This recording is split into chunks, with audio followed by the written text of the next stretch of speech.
Welcome to the Skeptic Zone, the podcast from Australia for science and reason.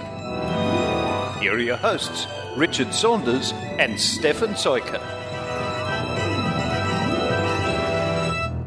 Richard. Good morning, afternoon, evening, morning, and everything, Stefan. Oh, Richard, I am looking at a screen right now on my computer of iTunes. Yes. iTunes. Yes. Into the podcast section. Oh, yes. The audio podcast section. Yes. The audio science podcast section. Oh, this gets better. And we're number one. We're number one. We are number one science podcast in Australia. Woohoo! Ooh, yeah. Just in time for Christmas. I love it. Oh, it's wonderful. If I had some fanfare music, I'd play it right now. It's in my head. I'll put some in the mix later. Hear that music now? Oh, that's glorious. Wonderful music. Glorious. Well, Richard, it's great to be back, and here we are, the number one science podcast in Australia, and booming. And booming. Getting even bigger. Thank you, listeners, for subscribing and downloading. And if you enjoy the show, please go back and download all the episodes you might not have heard yet. Yeah, and even you could go back to the old tank days too. That's right. Our show before this one, the Skeptic Tank, which was a lot of fun, and the Tank Vodcast. Lots of good stuff on there. Lots of good stuff there. So yeah, thanks for everyone for joining us and for participating in this wonderful little experiment of the Skeptic Zone. The Skeptic Zone podcast. Now, this is show number 9 already for the 19th of December. Goodness me, we're ploughing through them. We are. So what do we got lined up? What a lineup we have for you.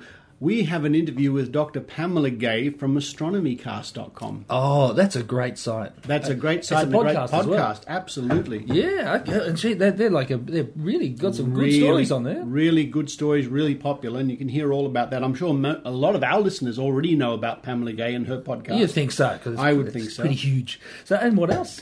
And we've got, just for a change, it's a very interesting thing. I went down to the town hall here in Sydney where they had a protest against Internet Censorship. I saw some news about that. And I spoke to a lot of people, including Fiona Patten from the Australian Sex Party. The Sex Party. Sex Party. That sounds good. So it's actually a political party. It's not a party and you drink champagne and everything. Probably is too. Okay, so that's they've formed a new party to fight all the censorship. Yeah? That's right. So I'll be talking to her and some other people down there at the town hall in Sydney. That'll be pretty exciting. That was pretty interesting. And then we've got a really great interview with a guy only known as Potholer 54. Potholer 54. I actually know about him. I watch all his videos. Yeah, he is really cool. Yeah, he does some great arguments on creationism versus science and evolution versus instant universes, instant magic and stuff. Now he has a new DVD out which you can download for free off the internet, and details are coming up in that interview. I'm actually in the middle of downloading it right now. I should have brought you a copy. I downloaded it 2 days ago. That would have saved a lot of bandwidth. I just remembered. I brought you a copy on my USB stick. Oh, Richard. There you go. What a glorious day it is today. It's Number one day. in science, and I get my Potholer DVD. You do. On a USB stick. I suppose we should get into it shortly, but we've still got a couple more things coming up. We do. Don't forget, we've got our regular segments, the Roundup with Michael Wolloghan, Dr Rachie reports, and our Christmas Think Tank. The Christmas Think Tank. The Christmas Think Tank. Now, listeners, to keep us number one, there are a few things you can do. Please tell your friends about our show, The Skeptic Zone. Tell your enemies too. Yeah, we want lots more people coming into the zone that wouldn't normally listen to a show like this, because we want to actually have some fun with them and get them to maybe change their mind on a couple of things. I hope so. Also, on our website, you can download some PDF flyers and post them up at your university or college. Oh, yeah? Or shopping centre. That's right, get into the zone. Or in your own bathroom or anywhere, anywhere you want. Awesome. Okay, so let's get stuck into it, I think so. Let's go into the zone.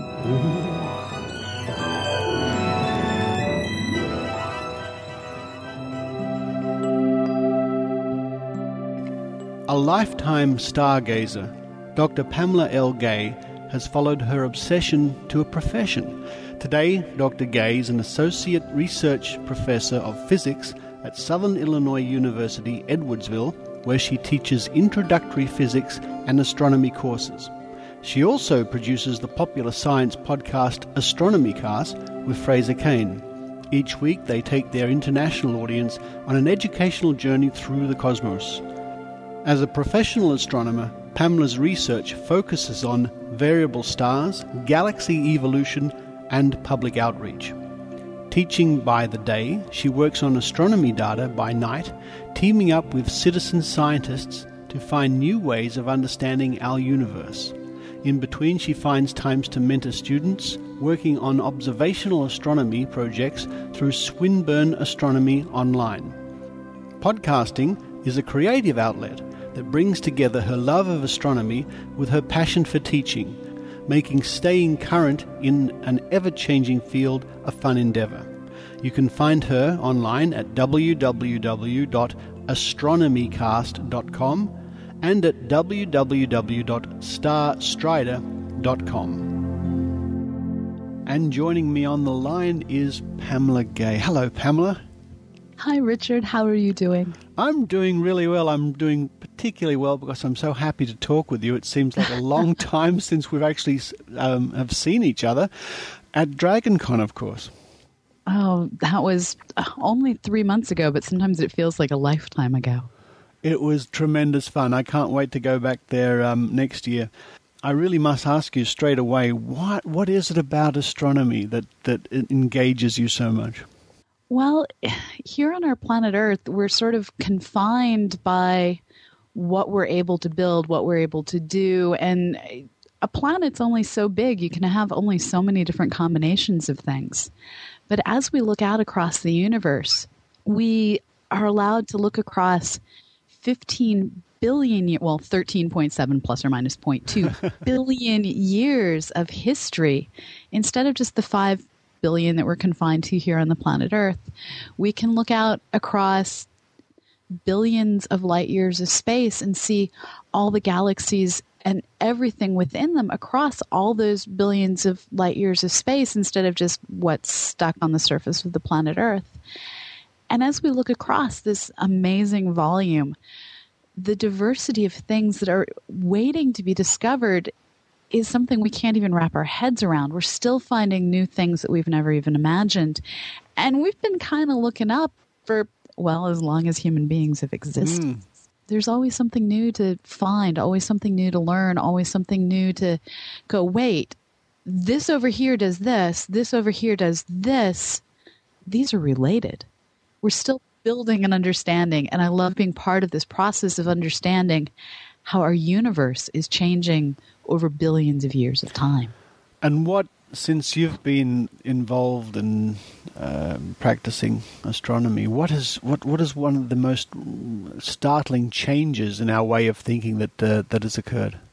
Dark energy. It's starting to sound cliche because I think that's the answer pretty much every astronomer is going to give. But back in 1998, everything we thought we knew about the universe got tossed out the window in one or actually two wonderful sets of data. We'd always had this picture of the universe is this expanding thing that, due to its own gravity, would perhaps eventually stop, perhaps eventually crunch in on itself, maybe kind of keep going forever. But we never imagined it would be accelerating itself apart, which turns out to be the actual physics of the universe we live in. And we're not sure what's doing the pushing. We've given this strange energy that seems to be accelerating our universe apart the name dark energy, but we have no clue what it is. And just to have everything we thought we knew about how the universe is going to evolve into the future get thrown out in 1 year, that's pretty amazing. Now, that's one of the things I really love about science is willing to basically throw things out. I mean, it's incredible because, of course, from the skeptical point of view, one of the groups of people we, dare I say, battle with, to my mind, people who belittle the universe, and these are the astrologers who can't bear the thought that they might be wrong, and they won't throw things out. Therefore, they're stuck with the same old outdated claptrap they have been for years and years and years. Do you get many of your students asking you these sort of questions? What about astrology? What really gets me is when I have students come up and they're like, I really need to learn astronomy so that I can work out fortune for this, chart for that. It's like, oh dear. I will teach you the physics, but hopefully when I'm done, you will no longer feel the need to create a chart for anything. That surprises me. Yeah. Well, it happens. And it's part of, we each grow up within a small culture that may not expose us to science. And you can't really blame a student for believing in something when they've never been presented with an alternative, when they've never been presented with the science, the facts of how our universe functions, the physics of, well, what actually is a force, what actually does create a physical, measurable influence on anything. And so the best way to take these poor, misguided souls and put them on the path of, well, skeptical reasoning is to get them to work out the math of, okay, so exactly how much influence can Jupiter have on a human being? How much influence can a star have on a human being? Work out what is the light we're receiving, work out what is the gravity that we're being influenced by, and then compare it to like a semi-truck driving down the street. And it's in making these everyday comparisons that you realize, well, maybe I need to take into account all the long-haul truck drivers on the planet as well in working out my charts. And that's where you start to realize maybe this isn't something that you can believe in. That's hilarious. I mean, it's one of the old favorites. The skeptics always have to be, or supposed to be, skeptical of astrology, but it's sort of like shooting fish in a barrel, really, to be skeptical of astrology. One of the best practical jokes I think I've ever heard is one of the faculty who I shan't name at the University of Texas called up an exoplanet astronomer, someone who studies planets around other stars, demanding to know the locations of planets orbiting other stars to work out the astrological charts for their children's wedding. It was completely a practical joke, but when you start thinking about all the motions, all the objects, and then start trying to understand all the things that we haven't even detected yet. Yeah, it's turtles all the way down, and about as believable as turtles all the way down. Oh, Pamela, I think you've given me and half our listeners an evil idea to set up a new form of astrology, exoplanet astrology, the astrology of the future. Well, if we're going to settle alien worlds. How many exoplanets have been discovered, to your knowledge? Last I looked, we were up well over 200. Oh, there you go. I mean, there's bound to be lots of influences and conjunctions in the third house of the sixth meridian of the second coming of the... Right. And there's brown dwarf stars and there's red dwarf stars and all these objects that aren't necessarily all that far away. And, at a certain point, you just have to go, there's other things on my planet who have a much greater effect, and we don't care. So why are we caring about these celestial objects? Where's the magic? That's right. But one of the things that we encounter many times, it's part of our culture, at least, to grow up with the stars, what's your star sign, and unless people spend the time and the effort to question it or think about it, a lot of times they'll go through their whole lives just assuming that is a part of the way that the universe works, that people have star signs and it works this way or that way. And what you have to start asking is, if this is true, why is it that only a certain section of the people get affected by cholera outbreaks, get affected by tsunamis? It's not only the people that are being affected by these natural disasters who have the same star signs.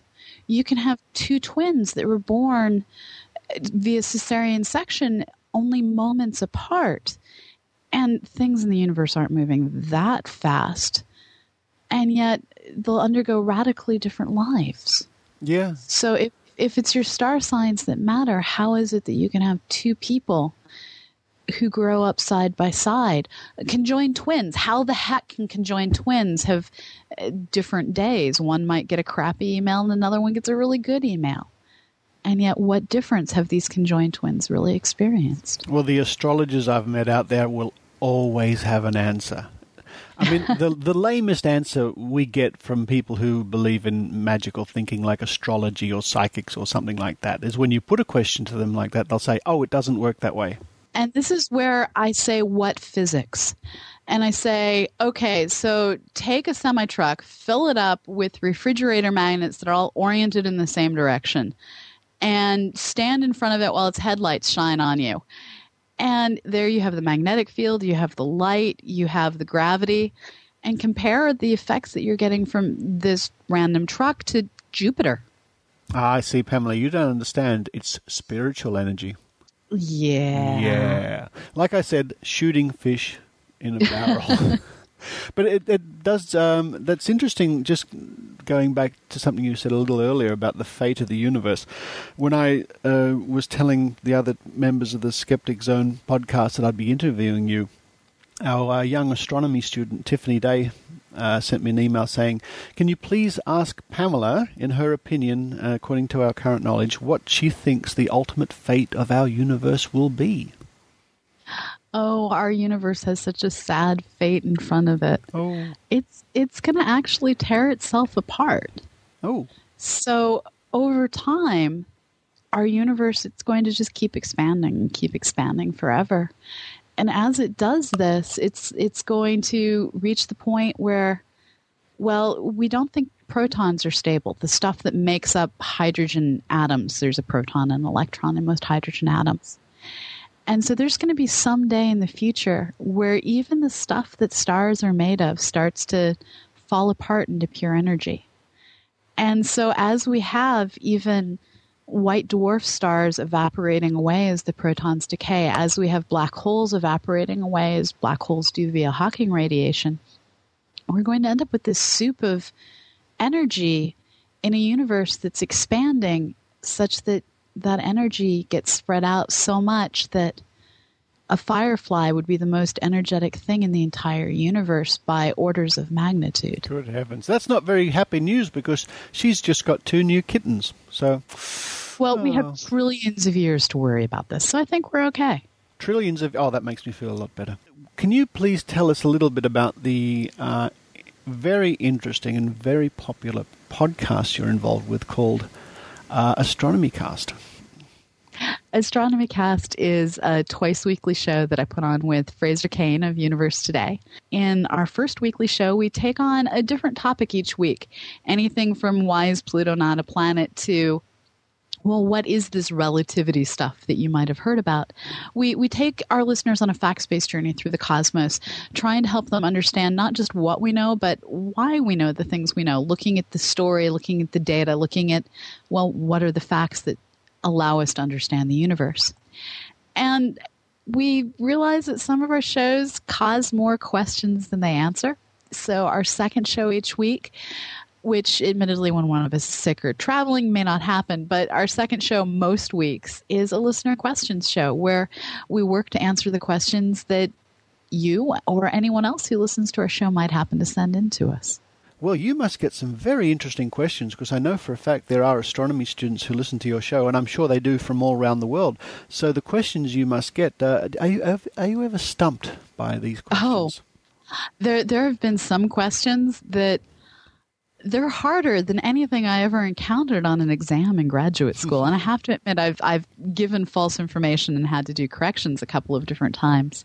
No, people out there listen to what we have to say and then ponder it and come back with the most amazing, well, what if? Well, I read, can you explain? And it keeps me on my feet every week. And that's one of the great things about podcasting is it's a constant excuse to learn something new. That's absolutely true. And I speak from experience. I enjoyed a very recent episode of Astronomy Cast where you were talking about time and why is it flowing in one direction and not another direction. And I'm sure I all around the world, all these people like myself or astronomy students are sitting there or on the treadmill and their brains are just snapping and exploding listening to this stuff. It's good stuff, Pamela. Well, thank you. It's something we have a lot of fun putting together, and I'm glad you're out there listening and enjoying it. Certainly are. And you also have a blog, of course. And where did the name Star Strider come from? So my blog, starstrider.com, and it comes from, there was a BBC radio series on the Tolkien's Lord of the Rings, and it refers to the character Aragorn as Strider throughout the entire series. And driving back and forth in graduate school from McDonald Observatory, I listened to the whole BBC Tolkien audio Lord of the Rings series and decided to name my college computer Strider. And in trying to come up with a name for my blog, well, it's a blog that talks about astronomy and academia, so it became Starstrider. Perfect. That's I never knew. I never knew that. You know, no one's asked me that question before, so cat's out of the bag. Now the world knows, and it's Strider with a Y. A first for the Skeptic Zone. One of my early influences, and one of the people I credit with getting me going in this science and skepticism and what a fascinating world it is the late Carl Sagan. Was he an influence on you too? Not as much. Carl Sagan, I loved his fiction book Contact. It was the first book I really encountered that had a female role model as an astronomer in it. But for me, I think the biggest influence was actually Timothy Ferris, who isn't an astronomer, but he's a really good science writer. And back when I was in middle school, my uncle got me a copy of Coming of Age in the Milky Way, which was just the coolest title for a book. And I remember sitting in the back seat of my parents' car while driving off to summer camp or something. I forget exactly where we were driving, and just devouring the book and reading about the women at Harvard College Observatory and their discoveries of variable stars. And now, what seems like several lifetimes later, I'm a variable star observer. Now, Pamela, this year was very exciting for me. I got to meet you for a start, and I went to the States. I went to Dragon Con and the amazing meeting. But when I met you at Dragon Con, one of the things that struck me about you was you were lurching towards me with a pin in your hand, which you stuck on me. This was for the, and thank you for doing that, this was for the International Year of Astronomy, which is next year. What can you tell us about that? Well, the International Year of Astronomy, and I did pin you with one of our USIYA pins. The International Year of Astronomy is an international celebration of the universe. It's our chance as professional astronomers and as astronomy communicators and amateur astronomers to reach out to everyone who might not have ever taken the time to look up and say, hey, look up. Let me share the cosmos with you. Let me tell you a little bit about the art, the history, the science, all the different things that astronomy has touched on in the past 400 years since Galileo first started turning astronomy into astrophysics by pointing his telescope at the planets and the sun. It's a wonderful event. It's being organized by the International Astronomical Union, and it's supported by the United Nations and by UNESCO. And there are currently teams of people around the world in almost every nation working to plan local events. One of the things that I'm working on through the International New Media Task Group is we're going to be putting together a daily 8 to 10 minute podcast called the 365 Days of Astronomy podcast. And we're going to be working to bring about 8 minutes of content every single day of 2009 out to the public. One of the other really cool programs is called From the Earth to the Universe, and it's a public art program to bring the best images of space to the public in large format images that will be set out in public areas. There's already a prototype exhibit up in Liverpool. We have school programs. We're working on producing $10 telescopes to get out to the kids of the planet. It's everything from science to art to just trying to get people to go outside and shut their lights off and see what the sky looks like without all the light pollution. That's quite an undertaking. How can our listeners become involved in some way? Well, the best way to find out what's going on is to go to the International Year of Astronomy International website, which is astronomy2009.org. And it lists all the different programs and their individual websites. And if you want to talk to other people, the forums, the online discussion boards for the International Year of Astronomy are located over on Cloudy Nights. So just Google Cloudy Nights forums and you can find out what people are saying there. And most nations have their own version of the IYA website. So for instance, here in the United States, we're astronomy2009.us. Try Googling IYA 2009 in your country name, or if you go to the international website, astronomy2009.org, you can find the website for your individual nation. That's fantastic. That's fantastic. But of course, you don't have to wait for 2009 to enjoy astronomy, and you certainly don't have to wait for 2009 to enjoy Pamela Gay and Fraser Kane on Astronomy Cast. Just to annoy you even more, Pamela, if our listeners want to ask you a question for your Astronomy Cast, what's the best way they can do that? You can drop us an email at info@astronomycast.com. Well, thank you for that, Pamela, and I'm sure our listeners can come up with even more questions to stump you. And thank you again for all your efforts, especially with outreach, because I love outreach myself. I love doing outreach to bring the magic of science, and in your case, the magic of astronomy, to as many people as possible. Well, it's been my pleasure, Richard, and keep doing what you're doing. We need more people thinking critically about the world around them. Thank you, Pamela. Thank you.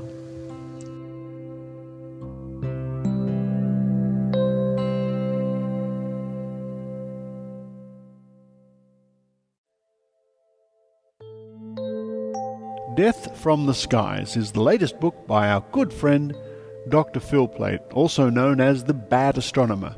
And here, with her take on Phil's latest book, is first-year astronomy student and new Skeptic Zone member, Tiffany Day. As a current first-year astronomy and astrophysics student, I couldn't think of a book I've recently been anticipating more than Dr Phil Plait's Death from the Skies. These are the ways the world will end. And man, was I not disappointed. In true Phil Plait style, for those who are familiar with his blog, Bad Astronomy, the book is littered with humour and witty remarks, woven in between detailed scientific explanations of the various possible scenarios which could ultimately lead to the demise of our little blue planet, Earth. Phil covers all the deadly weapons that astronomy has unveiled to us: asteroid impacts, comet impacts, solar flares, nearby supernova explosions, gamma-ray bursts, black holes, and much, much more. Even the ultimate death of the universe itself. Yet, through all the doom and gloom of the ways the universe is trying to kill us, we are constantly reminded that the likelihood of being engulfed by a gamma-ray burst or sucked into a black hole are extremely unlikely. It's the science beneath all these hypothetical scenarios that makes the book so interesting and awe-inspiring.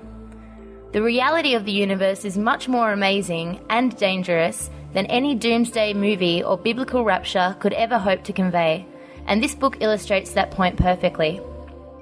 Yet, it is important to know that despite the possibility of all this impending doom, we're actually quite safe. Our small little planet is in a great location, and our atmosphere works well as a shield between us and the harsh vacuum of space. I think this book does a really good job of putting everything into perspective and realising how extremely lucky we are to be alive in the first place. Although most of the dangers that lurk in the universe seem quite scary, Phil reminds us that it's pretty much certain we won't experience any of this stuff in our own lifetimes, so there's no need to get your knickers in a twist with worry. The book is also very nicely worded, without too much scientific jargon, so you don't have to be a PhD astronomy student to understand the science behind all the events that are discussed. Having myself been studying just this past semester the details of nuclear fusion of hydrogen nuclei into helium, which is the sun's source of energy, I found the book's explanation of this to be extremely clear and thorough without sounding too complicated. This is pretty much echoed throughout the whole book. There really are lots of different potential ways that the universe could kill us. The only way to fully understand the reality and the power of these concepts is to indulge yourself in astronomy, one of the most exhilarating and downright interesting sciences that there is. And this book is the perfect tool to use. After all, astronomy is the study of space and the universe, and we're living in it. In my opinion, Phil Plait's book does exactly what his blog, Bad Astronomy, does, and highlights the amazement and the wonder of the space around us, while also encouraging us to fall in love with the science of astronomy. So, if you love scary Armageddon movies about asteroid impacts and tsunamis and ice ages, why not try the real thing and grab yourself a copy of Death from the Skies?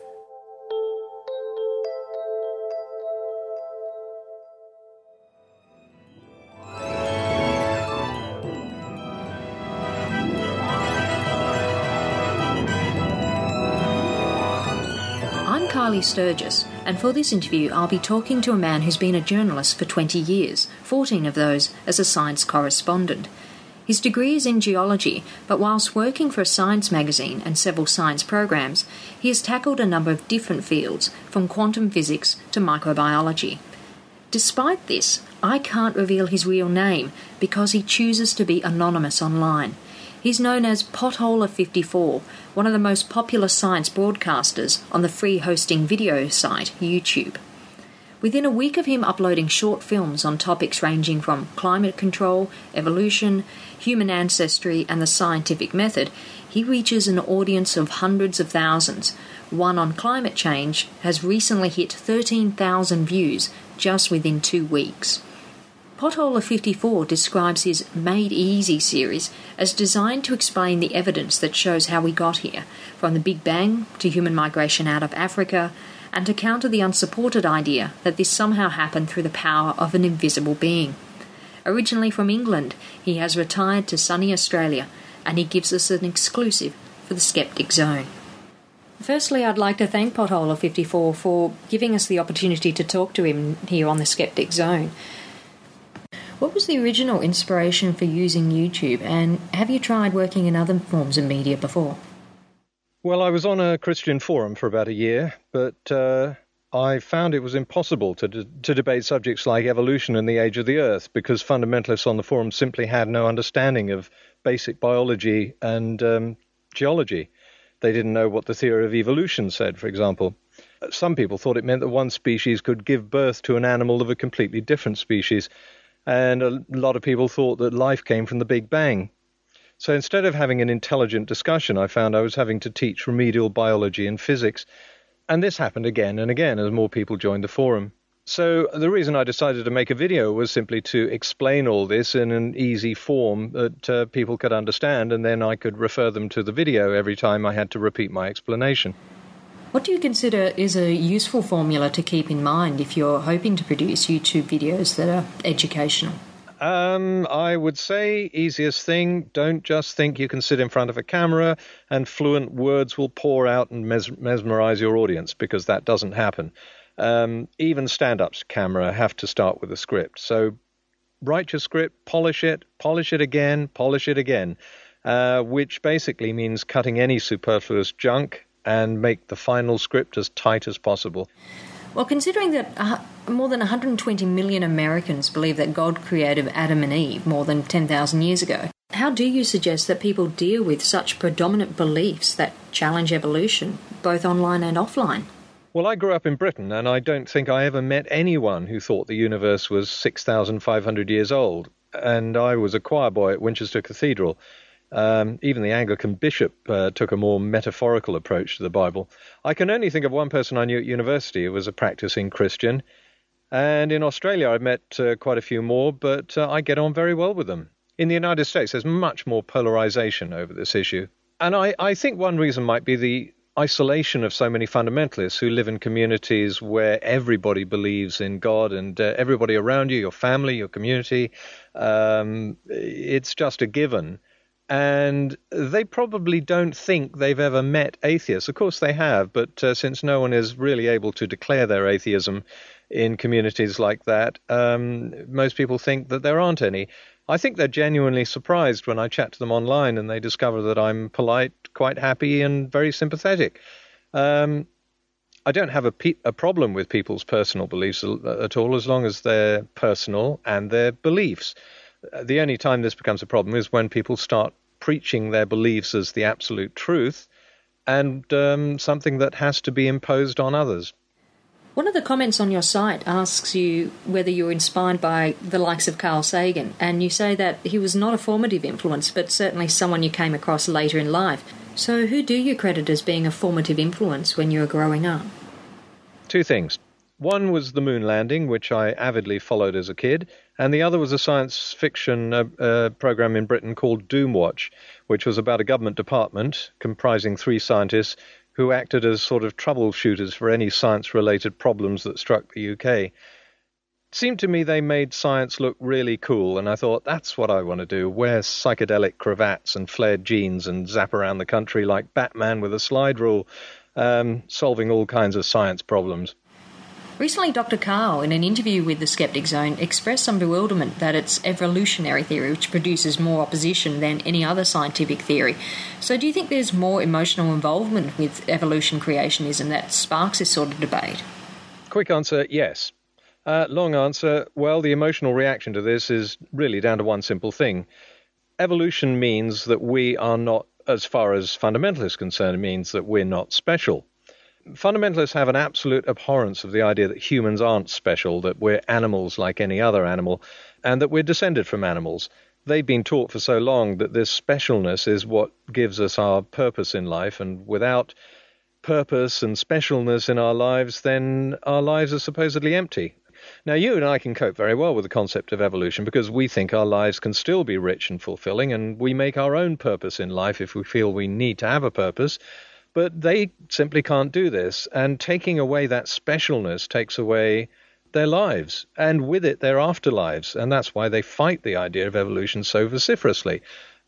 I don't think evolution is being attacked because of what Hitler did. I think that what Hitler did is being used as a reason to attack evolution, so it's really the other way around.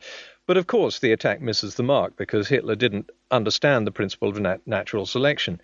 It has nothing to do with genocide or the triumph of the strong over the weak. It's about survival of the fittest.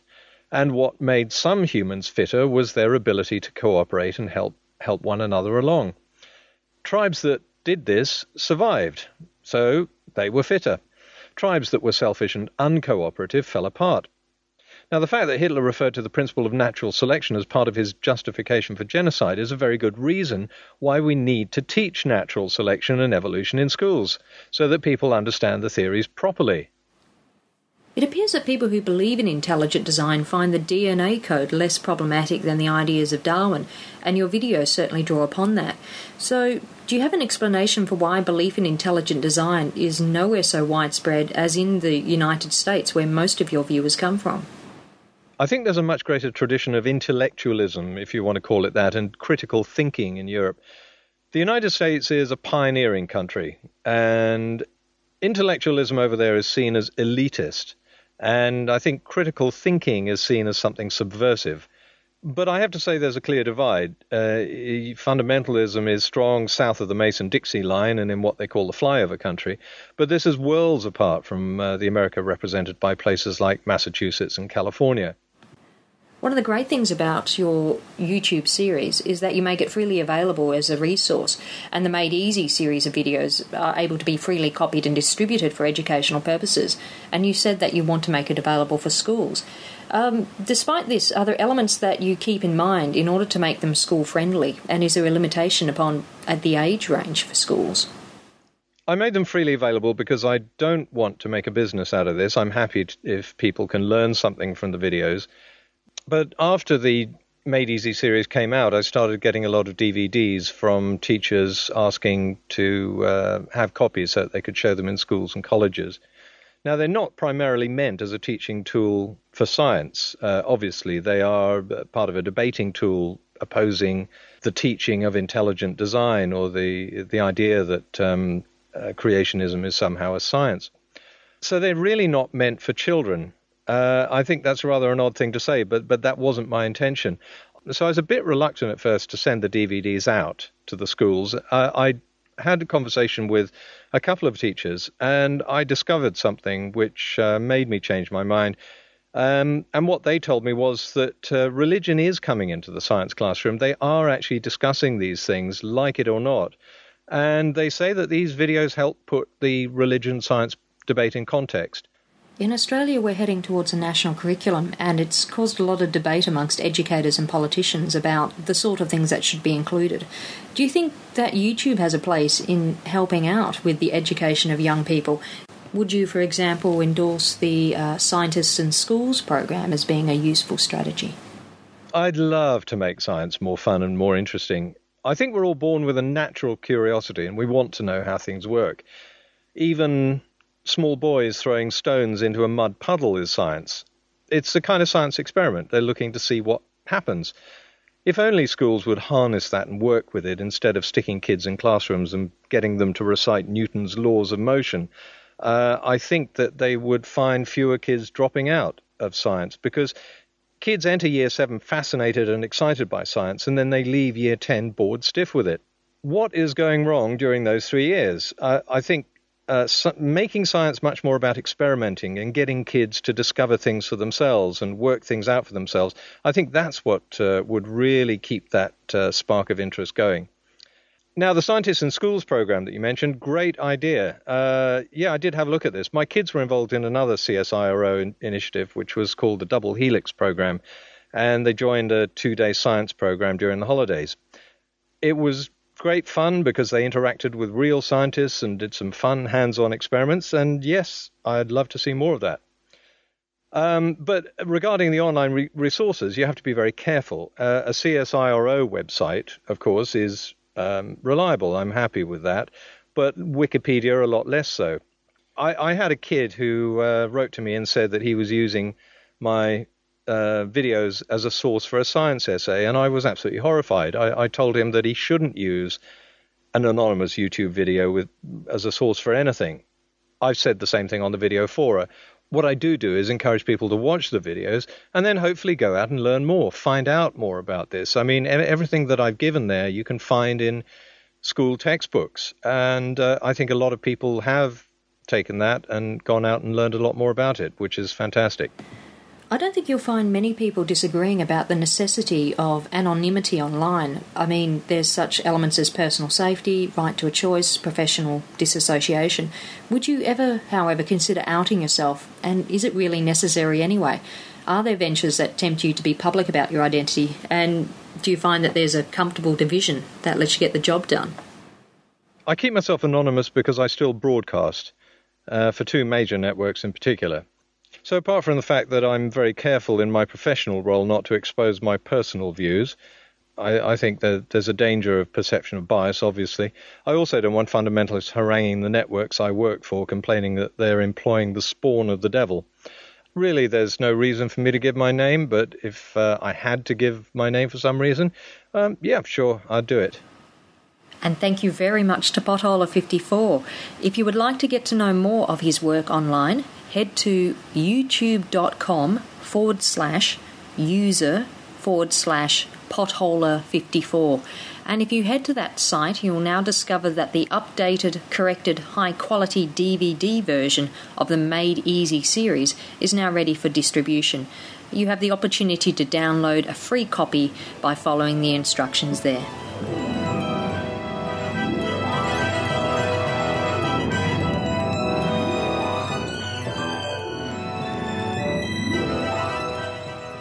This is Brian Dunning from Skeptoid.com. Skeptoid is a short weekly podcast taking a critical look at the pseudosciences that infect popular culture. Whenever I'm not locked in the recording studio, I'm listening to The Skeptic Zone. Internet Censorship. On the 13th of December 2008, about 200 people turned up at the forecourt of Sydney's Town Hall to protest plans by the government to censor the internet. This could possibly slow the internet down in Australia by 87%, as the government, or whoever, opened every single exchange to look for unwarranted or illegal content. Illegal internet content is so broadly defined at law that it covers everything from Facebook to MySpace to Wikipedia and YouTube. I went down to the protest to see for myself the points being put forward. Now, some of you may remember Dave the Happy Singer from an earlier episode of the Skeptic Zone. Hello, Dave. Hello, Richard. How are you? I'm really well. Here we are in the centre of the city, downtown Sydney, and there are some people gathered here for the internet protest today. Yeah, that's right. We're protesting about the plan to introduce a mandatory internet filter by the Communications Minister, Stephen Conroy. This is just insane, isn't it? I mean, apart from the fact that it's completely impractical, it's going to turn us into a laughingstock. Well, it's completely impractical. It's a dangerous precedent for an allegedly free country. It's a huge waste of taxpayer money, and the government doesn't seem to be consulting either with the industry or with the public on this. This just seems to be a huge cock-up from start to finish. I tend to agree. I think it's probably something that they've just postulating about, and I think they probably know deep down it's just ridiculous and impossible, but we'll see. Well, I think the important thing today is that we get the point across that the public is dead against this, and the industry will do its part in explaining that this is utterly impractical and unworkable, and then I guess we've just got to trust the politicians to make the right decision on this. Trust the politicians to make the right... Oh, you know the show is called The Skeptic Zone. The Skeptic Zone, I know, but I like to think my skepticism isn't incompatible with my optimism. Good point, Dave, good point. Thank you. No problem. And there are more people gathering around here as I look around. It's still pretty hot and sticky in Sydney today. Hello. Hello, how are you going? I'm fine. What's your name? Eve. And why are you here today? I'm here to protest the censorship of the internet, which is wrong. Right. Pretty much in a nutshell, they're going to take away things like, well, what they consider the bad stuff, but what they're going to do is they're accidentally going to censor 20 million sites. Things like breast cancer research and things like that, because if it has a picture of a breast, that can be classified as porn, and quite frankly it's wrong if it's going to censor things that like a medical issue for people. So absolutely, yeah. And as I was thinking before, it's as if they could really do this. I mean, it's going to be such a mess if they try to bring it in. Well, to be quite frank, they'd be going along the same lines as China. Like, if you go over to China and you search something like Tiananmen Square pictures, you will get pictures of the Tiananmen Square, but you will not get any of the information about the students or anything that died there. It's wrong. Government's trying to censor things like, I don't know, the issues that face people today, like, as I said, the medical issues and things like that. It's just, I don't understand why they'd be doing it. Like, I think they're doing it for some sort of weird popularity grab or something. Well, it's not going to be a popularity grab. It's actually going to kill their popularity if you think about it, because a lot of the people use the internet, like, every day for different things, like... They're actually going to be blocking things like chat sites and things like that, like the ways that people stay in contact with their family, like because there are I know certain people who stay in contact through certain forums and things like that, which are at the risk of being banned because they do cover controversial issues. So, to be quite honest, in this day and age, it's not. How should I put this? It's not. Everything is not perfect, and if they're going to try and censor the internet to maybe cushion everything, it's not right. You have to expose people to certain issues, otherwise they're not going to be able to cope with it in the day-to-day life if they are faced with it. Absolutely, and the rest of the first world will be laughing at us. Well, pretty much, in a nutshell, they are probably already laughing at us. Like, what are you going to do? Yeah, we're here today to do something about it, I think. Damn straight. Well, thank you very much. And I'm with Fiona Patten now with a wonderful yellow T-shirt that says Vote 1 sexparty.org.au. We're serious about sex. Goodness me. Now, what brings you here today? Well, we're the Australian Sex Party, so of course the internet filter, which is going to, some of the only legal content that it's going to ban or blacklist is adult erotic material. So we're there to defend the users and the providers of that adult material. That's right, because it's, as far as I know in this country, it's a completely legitimate industry. It is a completely legal industry, and the material that they're talking about blacklisting, I mean, this is not the if you don't want your children to see it, this is blacklisted so even adults can't access. It's material that is in magazines, in newsagents currently, that's legal for any adult to buy from a newsagent or an adult shop, and now on the internet that material will be deemed at the same as child sexual abuse. That's just insane, of course. Look, it's totally insane, and I think, unfortunately, I think the governments are starting to realise this, but they are under extraordinary pressure from groups like the Australian Christian Lobby and Family First, who believe that, sex is the demon. Exactly. And it's a great scapegoat to look at, controlling speech and controlling things. Let's use sex because people don't like to talk about it. So it's an easy one for them to kind of slip through. You don't want to talk about Debbie Does Dallas the same as you don't want to, There are always people out there who want to restrict what we do in our own bedrooms, aren't they? That's right. They have their position, and I absolutely respect their position, but I don't see that they have to infringe on my rights. And, if you look at just the policy of do no harm, they could learn something from that. They certainly could. Well, all the best to you, and thank you very much. And I'm speaking with Jerry now, who put all this protest together. How do you think it went today? I think it went really well. It was really encouraging to see the turnout and the crowd response to the speeches. It was a phenomenal day. And what's the next big protest you have planned? Our next big action is March in March, where we're going to be convening all of the Digital Liberty Coalition branches, so all the different state groups, and we're going to be all marching on Parliament in Canberra. That's going to be something. So when in March is that? That's still being planned, right. But marchinmarch.org is the website there for that particular campaign. All the information will be there. So, yes, I was just about to ask you, what's the best website people can go to? So, marchinmarch.org. Yep. Or where else can they look? There's also nocensorship.info, which is the site that we've been running to organise all of today's national actions, and so they've got the forums there where we brainstorm, ideas get thrown up there. There's also our corporate website, dlc.asn.au, because obviously we're a non-profit organisation, so they're just the more business end of things there. Thank you very much. Thank you so much. Oh, and if you'd like to know more about Dave the Happy Singer, just visit davethehappysinger.com.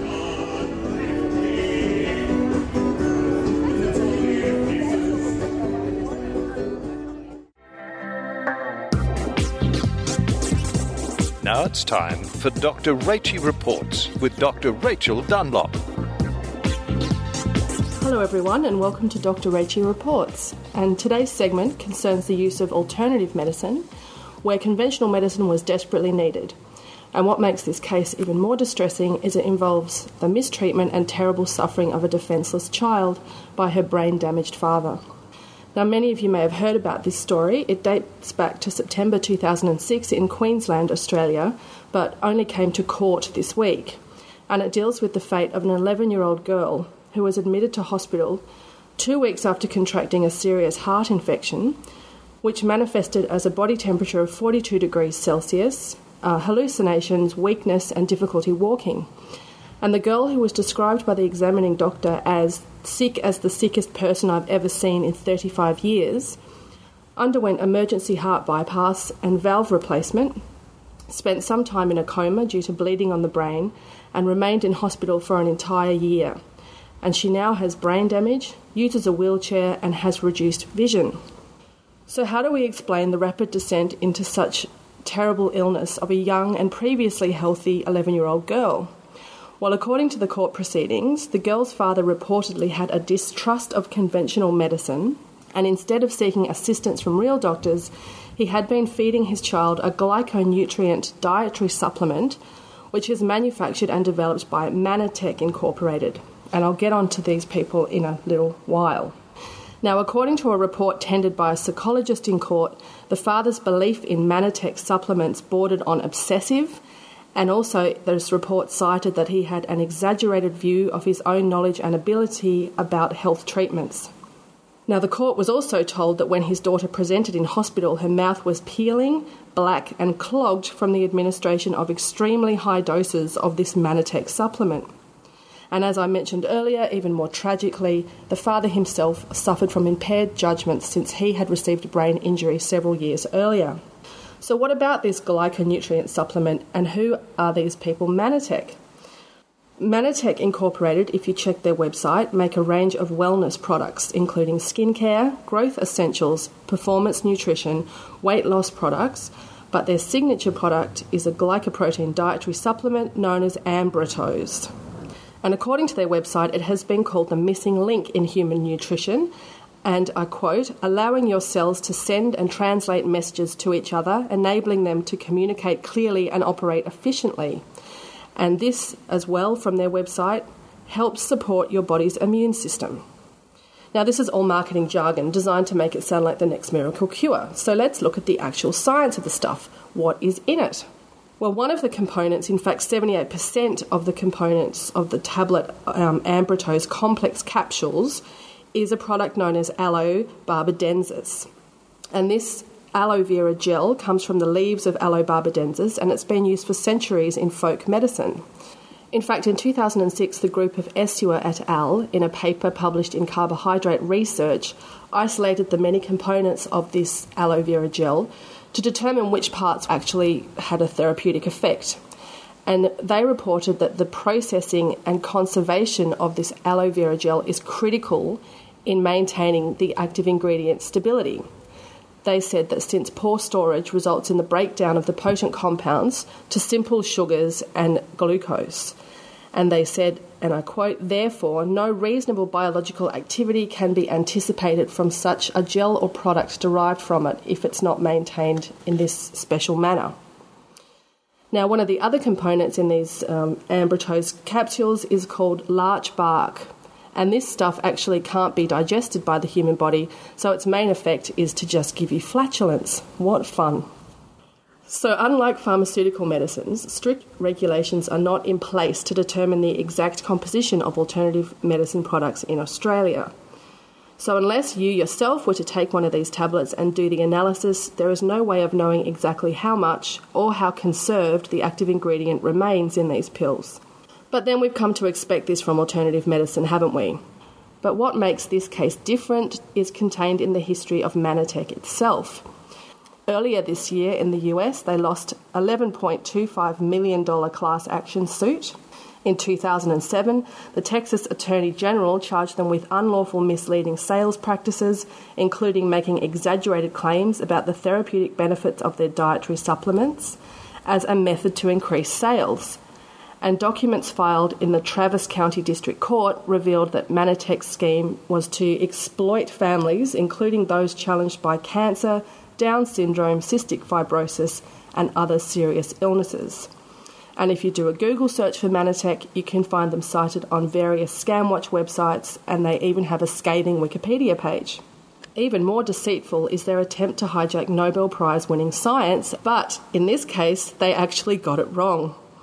In 1999, the Nobel Prize for Physiology or Medicine was awarded to Dr. Gunther Blobel for his work with glycoproteins. Someone at Mannatech got a little bit mixed up and changed the prize to the Nobel Peace Prize and the year to 1994. Now, thankfully, the scientists involved did not take this lying down and issued Mannatech with a cease and desist notice. And on September 13, 2007, two respected glycobiologists authored a scathing critique of Mannatech, which was published online for the journal Glycobiology. It was subsequently withdrawn due to complaints from the company, but it has since been republished in Glycobiology this year. This scathing critique was when the proverbial began to hit the fan. And on November the 2nd, 2007, another critical analysis of Mannatech's tactics was published in the highly respected peer-reviewed journal Science. And this article detailed the company's underhanded attempts to infiltrate the legitimate scientific community, including the story of a retired professor and Mannatech consultant who modified the 2006 edition of a respected science textbook, known as Harper's Illustrated Biochemistry, to suggest the benefits of glyconutrient supplements. One of the eminent glycobiologists involved in this action has been cited as saying, and I quote, "It's none of our business as glycobiologists if nutraceutical companies want to sell bark extract. When they begin to tie it to our discipline, then it becomes a problem." So this is not to detract from the tragedy of this sad event. In court on Tuesday in Australia, the girl's father pleaded guilty to one count of grievous bodily harm and will serve 6 months in jail, whilst her mother was sentenced to 12 months jail for child cruelty but was immediately released on bail. The victims in this case are a brain-damaged, wheelchair-bound 11-year-old and a no-doubt heartbroken, brain-injured father. Meanwhile, Dr. Robert A. Sinnott, the Chief Scientific Officer and Senior Vice President of Mannatech Incorporated, quietly collects his US $311,539 annual wage with $23,400 in bonuses. And I'll leave the final word with Mannatech themselves. If you visit their website, you'll find this disclaimer on their products. This product is not intended to diagnose, treat, cure, or prevent any disease. That says it all. And for all the relevant links and further reading about this story, please head to skepticzone.tv and click on the Zone blog to find my accompanying blog for this story. And until next time, this has been Dr. Rachie Reports.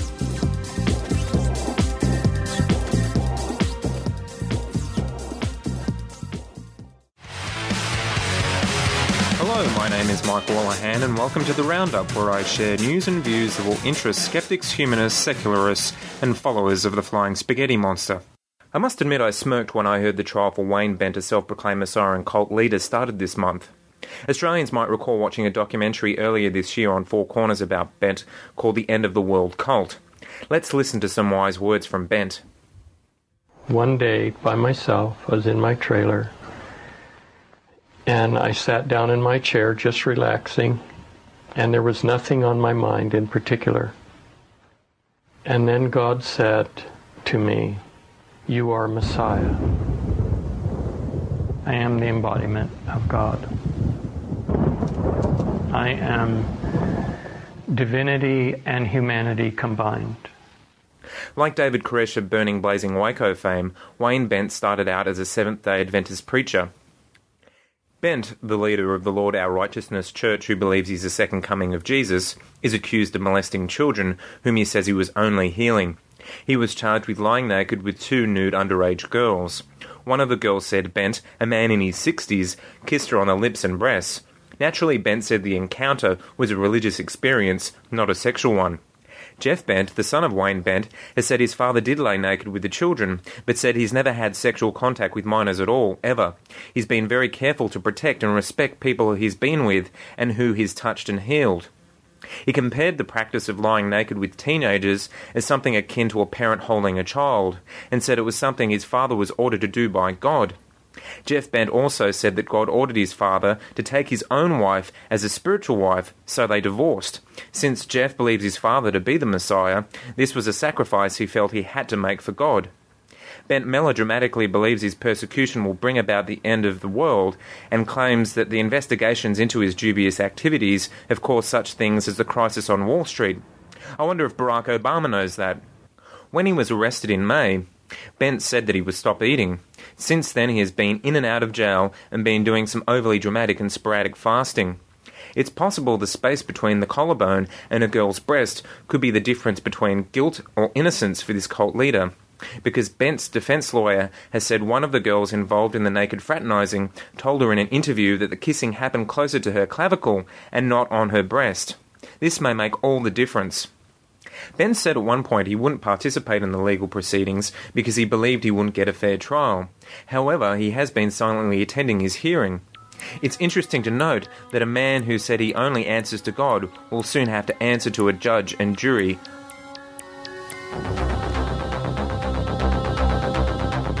My second story also comes from the US of A. This story comes from the Lone Star State, Texas.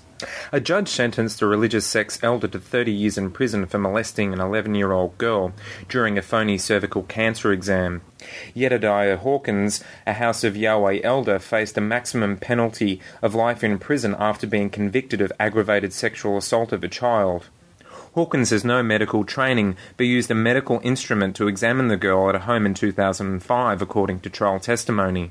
A former House of Yahweh member testified that Hawkins actually was worried the girl was not a virgin. Some defence witnesses testified at the sentencing hearing that they never saw Hawkins abuse children. Several became emotional and teary when pleading for leniency. Hawkins' other charges, including aggravated perjury, indecency with a child and bigamy, will remain pending. The sex leader, self-proclaimed prophet Israel Hawkins, faces trial next year on bigamy and child labour charges. He is accused of having more than 20 wives, performing polygamous weddings, and forcing about 40 children to work at his 44-acre compound. You might remember Israel Hawkins claimed the world was going to face a nuclear war on September 12, 2006. Let's remember that memorable prophecy. Don't forget, write down this date, September the 12th. 2006 nuclear war. Yes, prophecy shows that nuclear war will start September the 12th, 2006. Remarkably, that doomsday scenario didn't happen, but the official website of the House of Yahweh continues to insist on the accuracy of its prophecy. They have since modified their teachings by saying that September 12, 2006 was only the start of a 9-month period. At the end of that time, the prophesied nuclear war would start. Wrong again. We look forward to seeing what occurs to this dubious leader and how many other foul prophecies this group announces.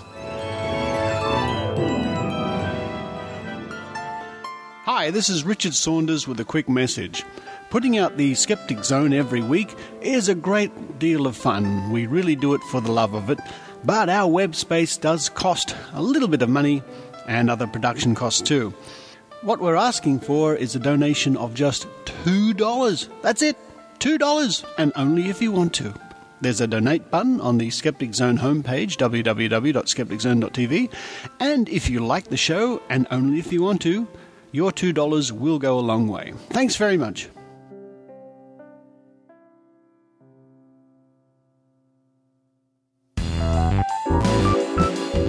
Join us now for Drinking Skeptically in the Think Tank.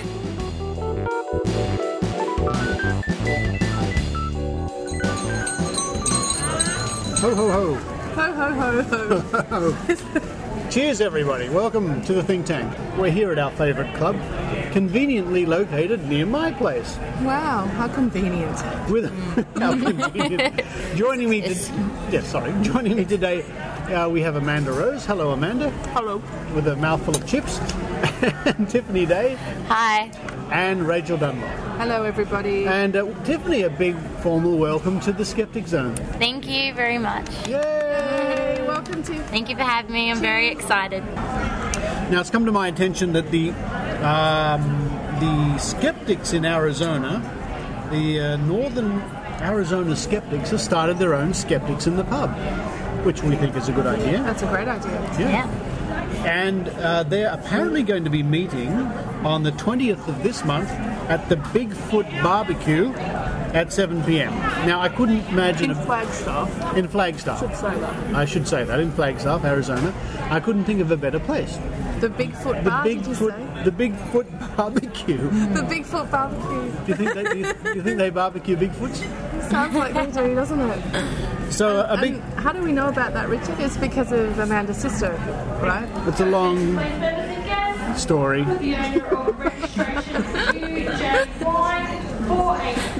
Please make your way to reception. That's the owner of registration number QJ1485. Please make your way to reception. Yes, after my mentioning Flagstaff last week, the organiser got in touch. Right. So that was really good. Cool. So people are listening to the podcast. That's fantastic. Surprisingly enough. Yay. So all your people in Flagstaff, you can go to the meetup.com, look for the Northern Arizona Skeptics, or head along to the Bigfoot Barbecue on the 20th of this month, which is about when this podcast goes out, more or less. Yeah. At 7 p.m. And I wish I could go. Me too. Me too. And while we're shouting out to people, I'm going to shout out to Jason Holder in Indiana. Thanks for listening to the show, Jason, and thanks for giving me an encouraging message earlier today. Oh, hi, Jason. Thanks for listening. Now, Dr. Rachael, you are eager as ever to impart your great wisdom and knowledge to us all. Oh, I've got a fantastic story about Tom Cruise, our favourite celebrity. Don't we all love Tom Cruise? I love Tom Cruise. He's just so great, isn't he? He apologised this week, Richard, to Matt Lauer, and many of you would know Matt Lauer is one of the hosts on the Today Show in America. He apologised for criticising Brooke Shields back in 2005 after she'd had a baby and she talked about having postnatal depression. And as is the belief of Scientologists, and most of you guys, most of the listeners would know this, that Scientologists don't believe in mental illness or treatment by psychiatry or pharmaceuticals for psychiatry. And he made a scathing criticism of Brooke Shields, saying that there's no such thing as postnatal depression and she's just making it up and she should just go and get a hug, kind of stuff. Anyway, he hasn't appeared on the Today Show since then, but he appeared on Monday to sit with his first interview with Matt Lauer, and he actually made a semi-apology. He said, and I quote, "In looking at myself, I thought, man, that came across as arrogant. That's one of those things you go, okay, I could have absolutely handled that better." Good. All right, moving right along. Here's an interesting one. Now, I have a picture here to show you all. I showed Tiffany a little earlier while we were having a quick drink. I'll act surprised. Thank you. She'll act surprised. Now, Rachael, you're a medical type person. I know that. Sort of. And Amanda, you know a thing or two. There we are. What do you see there as I'm holding up this picture? It's Jesus. No, it's Mary. You can see that straight away. Wow, you're better than me. I was Mary. What I'm holding up, folks, is it's a brain scan, but within the brain is Virgin Mary. This is a brain scan of a lady called Pamela Latrimore. Thank you, Latrimore. And she's from Florida, and this has only just come into the news. She had a brain scan, and she was saying that she was apparently, as a lot of people in the States do, find themselves in the situation where they struggle to pay medical bills. Yes. Because of their medical system. Luckily, in this country, we seem to... Next part of courtesy bus to be departed in 5 minutes time, going to Helston Park, Dulwich Hill, Lewisham and Somerville. Is that your bus, Rachel? No, that's not my bus this time, so I don't have to go. Anyway, so a lot of people do have trouble paying their medical bills in the United States. So she had a brain scan, and lo and behold, as I hold it up here, yes, I can see a figure, a cloaked figure, and it does look like a Sith Lord. It really does. It's pareidolia, but yes, it does look like Virgin Mary. I was actually searching for Jesus or Mary because I thought it's got to be one of the two, and I couldn't see it. Can't you see it? Not until... I saw it immediately. Actually, I must admit, I see it very clearly. I think it's the distance. I was looking at it from right close to my face. Can you see it now? I can see it now quite clearly, yeah. Oh, and by the way, Christmas is coming, isn't it? Very soon. Hence Richard's silly hat. Mm-hmm. And I'm also wearing a silly hat, listeners, but you just can't see it. We'll put some photos up on Flickr, shall we, of our silly hats. Once again, everyone, I'm sorry to have to announce this to you. The world is going to end. Oh, again? Again. Doesn't this happen a lot lately? The last time was too traumatic. Now it's happening again. It is going to happen again. It's amazing, the repair mechanisms that the world seems to have. It's from, let me just see, it's Leland Freeborn of Parawan, Utah. And he has a small group of followers known as the Parawan Prophet. Hang on, can I start that again? That doesn't make any sense. Don't put this in the podcast. But neither do they, Rachel. Neither do they. You were saying. Okay, this comes from a gentleman by the name of Leland Freeborn of Utah in the US. And he has a small group of followers who call him the Parawan Prophet. And he has decided that riots in the United States will begin before Christmas, and this is a direct result of Barack Obama winning the presidential election, obviously. Mm-hmm. And the old line Soviet Guard will jump on the opportunity and nuke us, killing 100 million people or more. Yeah, all right. Yeah, so... the journalist, a Los Angeles Times reporter by the name of Peter King, travelled to Freeborn's home to get some details about this. And it turns out, and you'll all be surprised to hear this, Freeborn has predicted some, end of the world things before. Get out. He wasn't put off? Well, they didn't come true. No, really. No, but he did say that it's not an exact science. He's actually quoted in this article as a survivalist who keeps iodine handy in order to ward off the effects of radiation. Anyway, apparently, yes, this is going to happen over Christmas. And there's actually a comment in here from Ben Radford, who most of us would know. He was interviewed on our show 2 weeks ago. Last week, yeah. No, 2 weeks ago. And he says that failed doomsday predictions are nothing new. Mm-hmm. There have been thousands of people predicting the imminent end of the world dating back to at least 2800 BC. And guess what? We're still here. They're all wrong. That's right. But of course, as we know from Tiffany earlier in the show with her great review of Death from the Skies, the world's not going to end in a puff of smoke caused by gods, is it? No, it's not. No, it's not. Don't be so optimistic, Tiffany, because apparently if you wake up on Christmas Day and you're still alive, so for Australians that would be about 17 hours later, so... Early. Do we all die in sequence according to the time zone? Well, I guess so. Yeah. I mean, if the nuclear attack occurs in the States, it's going to take a while for the radioactive fallout to come here, right? So we would die earlier, that is true. No, later. Yes, later. Because we die on Christmas. Happen there on Christmas Day. It'll be Boxing Day here by the time the fallout reaches us. Which will be Christmas Day there. Hang on. No, I thought everyone dies on Christmas Day. Their Christmas Day. They're 20 hours behind in some parts of the States, depending on where you go. 20 hours? Really? 17, 20? Yeah. Okay, 17, I think. Sorry for all you listeners in the States that know you're behind. Never mind.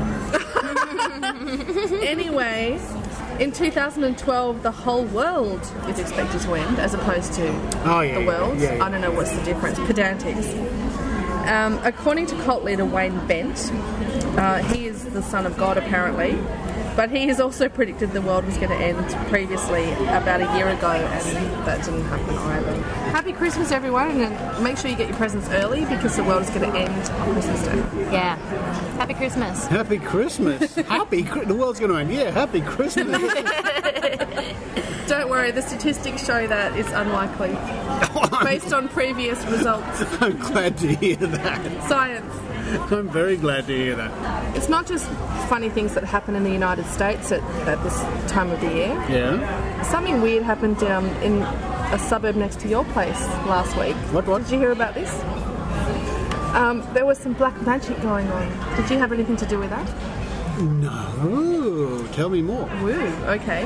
Well, it actually happened between 2001 and 2005, but a woman has been charged with aggravated sexual assault for having sexual intercourse without consent after posing as a black magic healer. And this occurred in Summer Hill, which is the suburb next to your place. my suburb, Actually, yes. That's your local train station. It is, isn't it? Yeah. Okay, so it was a husband and wife team, and they've been charged with 79 offences in relation to one woman, and they would pre-arrange prayer sessions at various motels and hotels across Sydney, and then commit sexual intercourse with these people without their consent. Good grief. It's rape. Yeah. Well, what was the pretext then? Well, where'd the black magic come in? Yeah. I'm just sorry. They thought the women thought that they were cursed. That's right. And it was a church group.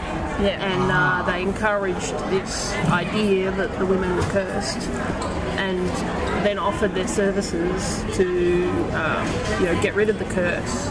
Good heavens. Which involved allegedly, drugging and allegedly, of course, yes. These sort of things, and many thousands of dollars as well for each. Well, it says here $50,000 from the couple with intent to steal it. Yeah. So they've appeared in court.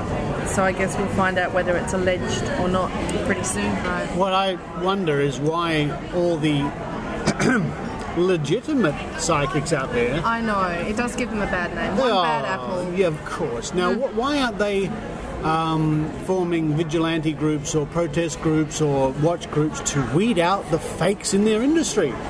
That's a really good point, Richard. Why don't they do it? Yeah, that's a good point, isn't it? Yeah. Because, Oh, sorry. How could you possibly tell the fakes? He said, being facetious. What are you inferring, Richard? My psychic is real. Oh, yours is, of course. Mine is. Does Reiki, doesn't? Yeah. Oh, him? Yeah, the Reiki guy. Can't say his name. No, I won't. Have you had a reading? How do you know? I've had more readings. I've had readings. I've had more readings than you've had hot dinners, believe me. Joking, that's what they say. No, I know. It's a good point. But yeah, I've had readings. Although my one's real. How would you know unless there you is go? Another comeback to that. People say, "Oh, how can you knock this person without going to the mall?" Whatever. I say, well, I don't have to visit the South Pole to know it's cold. Aren't you a smarty pants? I am a smarty pants. It must be that clever hat you're wearing. It is. Yeah, it makes you super smart. It does. Oh, Richard, before we go, we've got to mention the poll on the website. Oh, thank you, Dr. Rachael, for reminding me. We're very interested, listeners, to know how you found out about us. And if you go to our website, www.skepticzone.tv, and scroll down, you'll find our poll. Yes. With how did you find out about us? Was it a friend, or was it a Google search, or advertising, or whatever? So please run to our website, scroll down, and click the appropriate box. And just a note, listeners, you have to scroll down almost to the bottom of the page. So keep going. It's on the left-hand side of the page. and you'll see it when you get to the bottom, but just keep going until you find it. So if you could do that, it would help us, and we would appreciate that very much. We would. Because so far just myself and Rachie have answered it. No, some other people too, actually. Oh, really? Yeah. Oh, I didn't check it today, I apologise. We only just put it up. So from our favourite club, conveniently located just down the road from my place. Bugger. You had to come in a taxi. Of course. And the club that don't allow women with thongs in. Yeah. Thanks. Oh, hang on. Thanks. Thongs means a different thing in America. Okay, we mean flip-flops. Shoes. Thongs. Yeah, like beachwear thongs. Tiffany turned up in a thong and they wouldn't let her in. There's controversy. They let me in last time wearing thongs, and I had heels in my bag. For you people in the US, Tiffany wears 2 thongs. And Amanda Rose, thank you for coming along today. And Uncle Nick. Does she wear contrasting colours? She does. Not that I know. And listeners, until next year, this has been the Think Tank for 2008. Cheers. Cheers. Happy Christmas. Happy New Year, everyone. Woo. I just told everyone Tiffany wears 2 thongs.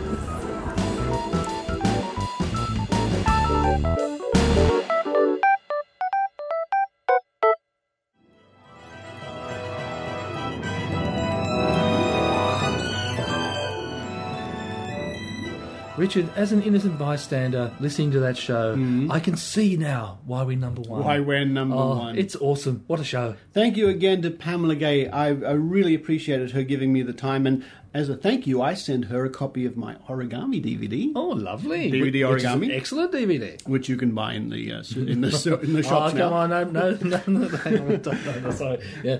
Nothing like a shameless plug on Nothing the like Skeptic Zone. a shameless plug. And a copy of my good friend and our voiceover man, Jim Wilshire, his latest poetry DVD. Oh, yeah, that's I sent really to good Pamela too. Gay. Oh, excellent. Now, listeners, also, and I'm sure most of you know about this, there's a really great website we like to talk about called whatstheharm.net. Yeah, what a site that is, What a site. When people ask you, oh, yeah, I believe in sticking candles up my nose or in my ears, what's the harm in that? What's the harm? You can go to whatstheharm.net. And find out the quantifiable harm that's being done by all these things. Yeah, it's excellent. It's got all sorts of things like numerology. We're just looking at the site now. Yeah, it's really good. People have actually been killed in feng shui, feng shui, and all of the rest all of that it. stuff.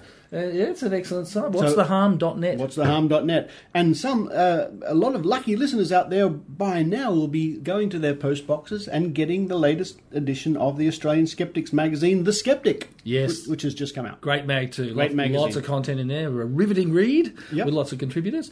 And of course, if you are overseas, you can visit the Australian Skeptics website, which is www.skeptics.com.au. You can subscribe to the Skeptic magazine. And in fact, you can download past issues. For free. That's right. Because we got nothing to hide. That's right. We're giving it away. So another great show, Richard. Let's come back in a couple of weeks' time. Yeah, you and I'll be back in a couple of weeks' time in the new year. But as a Christmas special on Boxing Day, which is the 26th of December, we have an interview with Derek and Swoopy from Skepticality. Ah, great couple they are. That. Yes, excellent. All right, well, have a great Christmas. Thank you, Stefan. We'll be listening on Boxing Day. Bye for now. See ya. You've been listening to The Skeptic Zone. Visit our website at www.skepticzone.tv for comments, contacts, and extra video reports. The Skeptic Zone.